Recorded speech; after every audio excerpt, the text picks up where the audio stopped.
हरे कृष्णा, राधे राधे। षटतिला एकादशी 2023। इस बार षटतिला एकादशी का व्रत 18 जनवरी 2023 को रखा जाएगा। षटतिला एकादशी के दिन भगवान विष्णु की पूजा की जाती है। षटतिला एकादशी के दिन विशेषकर तिल का दान किया जाता है।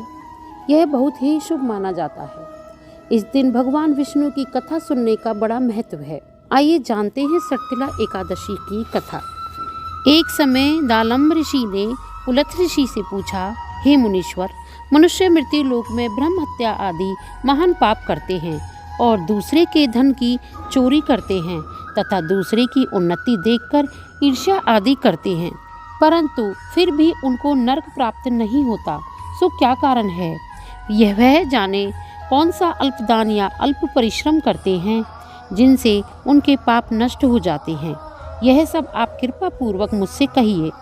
इस पर पुलत्स महात्मा बोले, मुनि, आपने मुझसे अत्यंत गंभीर प्रश्न पूछा है। इससे संसारी जनों को बहुत लाभ होता है। इसको इंद्र आदि देव भी नहीं जानते, परंतु मैं आपको यह गुप्त भेद अवश्य ही बताता हूँ। माघ मास के आने पर मनुष्य को स्नान आदि से शुद्ध रहना चाहिए और इंद्रियों को वश में करके तथा काम, क्रोध, लोभ, मोह, ईर्ष्या, अभिमान आदि का स्मरण नहीं करना चाहिए। उसको हाथ पैर धोकर पुष्प नक्षत्र में गोबर, कपास, तिल मिलाकर उपले बनाना चाहिए। उन कंडों से 108 बार हवन करें और यदि उस दिन मूल नक्षत्र हो और द्वादशी हो तो नियम से रहे। स्नान आदि नित्य क्रिया से शुद्ध होकर भगवान का पूजन कीर्तन करना चाहिए। एकादशी के दिन व्रत करें और रात्रि को जागरण तथा हवन करें। उसके दूसरे दिन धूप दीप नैवेद्य से भगवान की पूजा करें और खिचड़ी का भोग लगाना चाहिए। उस दिन कृष्ण भगवान का पूजन करना चाहिए। उनको पेठा, नारियल, सीताफल या सुपारी सहित अर्घ्य देना चाहिए और फिर उनकी स्तुति इस प्रकार करनी चाहिए, हे भगवान, आप अशरणों को शरण देने वाले हैं।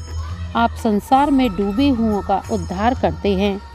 हे पुंडरीकाक्ष, हे कमल नेत्रधारी, हे विश्व भगवान, हे जगत गुरु, आप लक्ष्मी जी सहित मेरे इस तुच्छ अर्घ्य को स्वीकार करें। इसके पश्चात ब्राह्मण को तिलदान करना चाहिए। इस प्रकार मनुष्य जितने तिलदान करता है वह उतने ही सहस्त्र वर्ष में निवास करता है। तिल स्नान करना चाहिए, तिल की उपटन लगानी चाहिए, तिल का हवन करना चाहिए, तिल का भोजन करना चाहिए, तिल का दान। यह 6 प्रकार के तिलों का दान है जिसे षटतिला कहते हैं। इससे अनेक प्रकार के पाप दूर हो जाते हैं। एक दिन नारद ऋषि बोले, हे भगवान, आपको नमस्कार है। इस षटतिला एकादशी को क्या पुण्य होता है और उनकी क्या कथा है, सो कृपा पूर्वक मुझसे कहिए। श्री कृष्ण भगवान बोले, हे नारद, मैं तुमसे आंखों देखी सत्य घटना कहता हूँ। ध्यान पूर्वक सुनो। प्राचीन समय में मृत्यु लोक में एक ब्राह्मणी रहती थी। वह सदैव व्रत किया करती थी। एक समय वह 1 माह तक व्रत करती रही।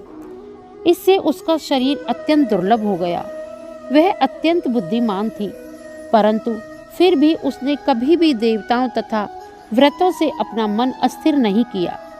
इस प्रकार मैंने सोचा कि ब्राह्मणी ने व्रत आदि से अपना शरीर शुद्ध कर लिया है और इसको वैष्णव लोक भी मिल जाएगा, परंतु इसने कभी अन्नदान नहीं किया है। इससे इसकी तृप्ति होना कठिन है। ऐसा सोचकर मैं मृत्यु लोक में गया और उस ब्राह्मणी से अन्न मांगा। वह बोली, हे महाराज, आप यहाँ किस लिए आए हैं? मैंने कहा, मुझे भिक्षा चाहिए। इस पर उसने मुझे एक मिट्टी का पिंड दे दिया। मैं उसे लेकर स्वर्ग लौट आया। कुछ समय बीतने पर वह ब्राह्मणी भी शरीर त्याग कर स्वर्ग आई। मृत पिंड के प्रभाव से उसे उस जगह एक आम वृक्ष सहित गृह मिला, परंतु उसने गृह की अन्य वस्तुओं से शून्य पाया।